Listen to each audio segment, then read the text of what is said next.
Hello there, and welcome to Simple Guy Videos. I'll be bringing you honest reviews of games. Today, I have a review of Ghost of Tsushima. The footage I have today will have some spoilers for story and side content. I had a lot of fun with this game, and spent more time than I'd like to admit playing it. I played on a PS4 when it was released in July 2020, but all footage in this video was captured from a PS5 in high resolution mode with a capture card. The director's cut, including the story expansion and PS5 upgrade, was released in August 2021. Ghost of Tsushima is a PlayStation exclusive title. It takes about 25 hours to complete the story, but much longer to 100%. It took me around 100 hours to get the Platinum trophy.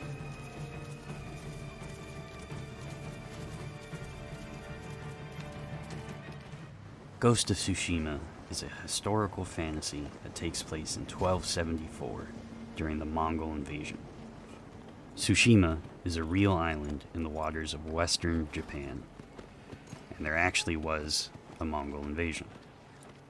Before the invasion, Tsushima was a key port in a major trade network. The historical realism of the game doesn't end there. From the architecture to the weapons and armor used, even down to the Inari shrines hidden around the map, there is a lot of historical accuracy in this game, albeit not all of it is correct for the time period. I had trouble putting the game down. The world is vast and absolutely breathtaking. The particle effects and foliage around the map make for some really stunning views. I found myself spending way too much time riding around, just taking in the scenery. How they got this game to run the way it does on the PS4 is a feat that should be acknowledged in itself. The story and cutscenes really draw you in and make you feel invested, like you're there alongside Jin Sakai and his journey to save Tsushima. It really feels like a love letter to the legendary samurai movie filmmaker Akira Kurosawa, who was a big inspiration for the developers, and even has a setting named for him. If you haven't, try to watch some of his films. The opening cutscene really sets the tone of the game, and shows how different the invading Mongols were to Japan's samurai. While the samurai fought for honor, the Mongols fought to win, by any means, and they were brutal. They employed many tactics, including using fire and gunpowder to sow destruction. The reason the Mongols were able to advance so quickly is because the samurai had never faced a foe like them before. The samurai were used to primarily fighting each other.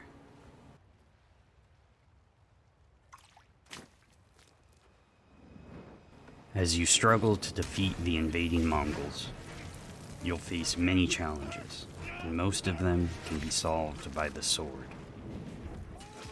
The combat feels deadly and satisfying, and while not 100% accurate, still displays what it would have looked like for a samurai to wield the legendary blade referred to as a katana. I played the game on lethal difficulty, which provided a lot of challenge, though with perseverance and good reflexes, it can also seem quite easy. This is because on lethal mode, enemies can defeat you in 1 or 2 hits, but you can do the same. Mastering the mechanics of combat, like parrying or dodging, will see you through to the end.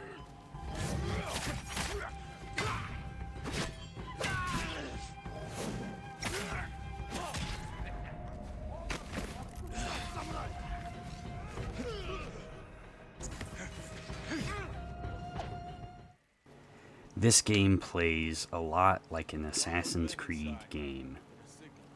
There's stealth and open combat, a bit of parkour and climbing, and a map for you to uncover, full of things to do and find. Luckily, uncovering the map doesn't have you climbing countless vantage points. While the similarity may be a put-off for some people, I still urge you to try it. It is very well polished in my opinion, and feels like how an Assassin's Creed game should be.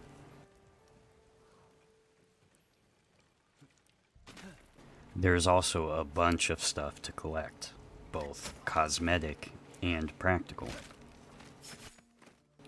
From following foxes to Inari shrines, to completing side quests to unlock new gear. There seems to always be something right around the corner, just waiting for you to find. Doing all of these activities will see Jin raised to his strongest self, though none of it is required to complete the game. If you're playing on lethal, like me, it is highly recommended.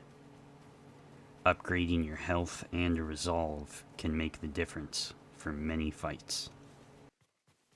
The sound in this game is amazing. The ambiance while traveling the world is peaceful and soothing.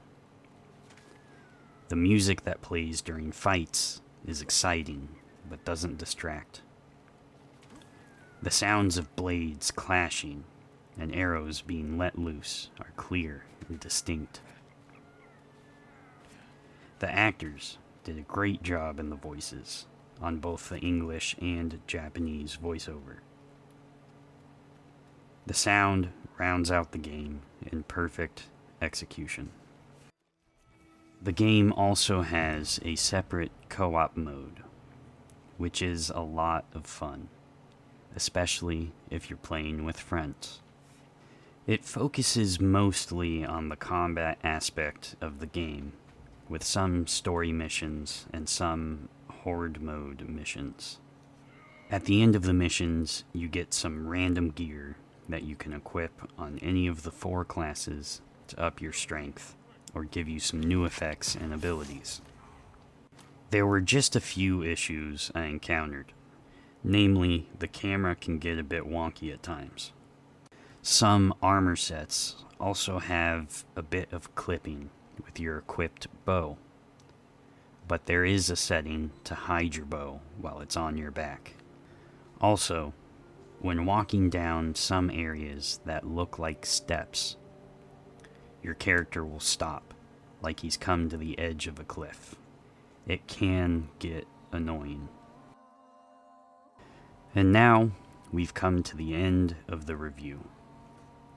Ghost of Tsushima was a blast to play through, and one of my favorite games in recent years. I recommend it to anyone who enjoys games like Assassin's Creed and Middle-earth, Shadow of Mordor, and Shadow of War. Also to anyone who likes Japanese culture and lore.